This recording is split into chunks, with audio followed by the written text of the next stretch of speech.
Hey guys and gals, welcome back to the channel, Backwoods Off-Road and Overlanding, and today we got a special off-roader here. We have got the 2021 Canam Outlander XMR 1000R. First impressions, guys. This bike is a beast. 91 horsepower, man.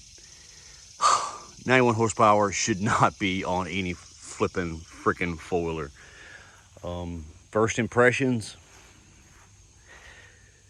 this is a lot of bike.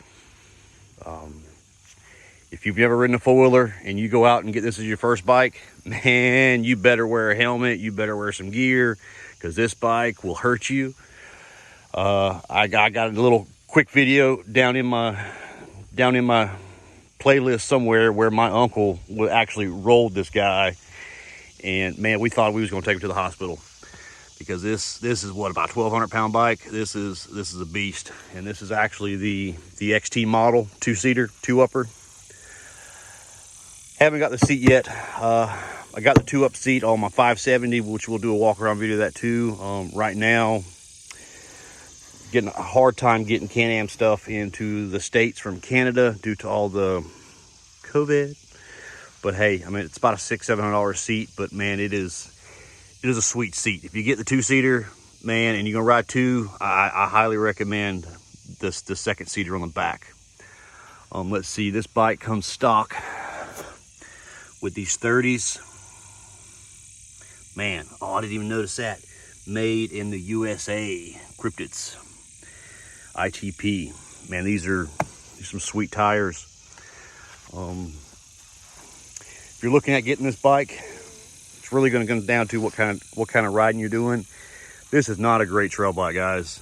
Oh man, this suspension, which it's not turned all the way up, but it is. Look at that. Oh man, it is solid as a rock. If you're gonna trail ride on this, guys, gals, if you're gonna trail ride, it's gonna beat you to hell and back. I'm telling you. This is a mud monster. This is a mud machine. I tell you what. I mean, just look at it. Man, I like that green. Let's see, my complaint so far is powder coating. This powder coating sucks. But if you know anything about powder coating, it's cosmetic. I can't easily touch that up. Yeah, he rolled this thing here, racked this bar. I do like how these new models have this solid steel here.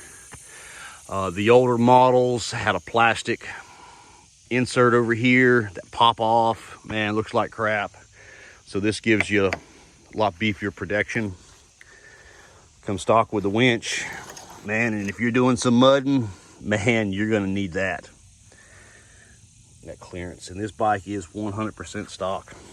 91 horsepower. Whew. I guess as far as some more first impressions here, of course, you know, this reverse override is pretty flippin' sweet.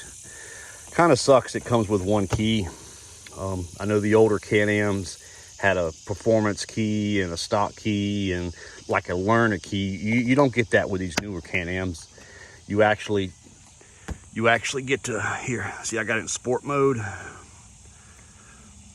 I might have to turn it on for this, but it's actually,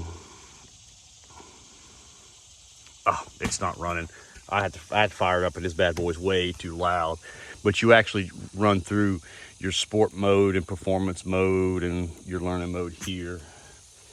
And then one thing, if you're new to four-wheelers and you do get this, guys, man, it has got a wired throttle. So this thing is very sensitive, and what I mean by wired, as there is a resistor in here. It's not like your old school bikes that have an actual throttle cable that goes down to your carburetor. So this is fuel injected, and this thing is sensitive. One thing I can say though, if you do get the two-seater, you see it's got a lot more wheelbase compared to a non-two-seater. And what I really like about this two-seater like this, guys, is it really helps keep that front end down, because we're talking about 91 horsepower. Man, look at the bite on these tires. Look at that. That is just flipping ridiculous. So The longer wheelbase definitely helps keep that front end down, which is great. I've seen a lot of guys in the past, not a lot of experience. They get out on the highway, they want to show out in front of their buddies, in front of their girl, and they get out and they want this thing wide open throttle on the highway, and that first thing that happens, that front end comes up and they're rolling, and you're destroying your bike. So that's one great thing about the two-seater. I know a lot of people don't like them, but man, I love them. You got kids, you got an old lady, man, you could fit 4 kids on here with you, which I wouldn't recommend it on this 1000 because, man, it's a lot of bike. But yeah, we're probably not gonna have a lot of videos on anything on here unless we start breaking some shit. We don't really have a lot of upgrades to do. I mean, the only thing we're really gonna do to this bike is we're gonna get that seat for it here, but it just pops off. I mean, this box here ain't too bad if you're riding solo. Nice little dry box. And then so far it's stayed pretty dry because we have done some riding on this gal right here. ABS plastics, they are pretty freaking hard. I need to clean this thing up. I think that's the hard part is, man, riding all day and it takes a week to clean it up. So I don't know. I gotta find some good cleaner and get this thing cleaned up. I don't know how you guys are getting your bikes cleaned up so pretty like you do. If you got some recommendations on cleaner, please drop me a note in the comments because I need to find a good cleaner. Pressure washer, just don't cut it. I need some suds. Let me know what you think, guys. 2021 XMR 1000. Love it.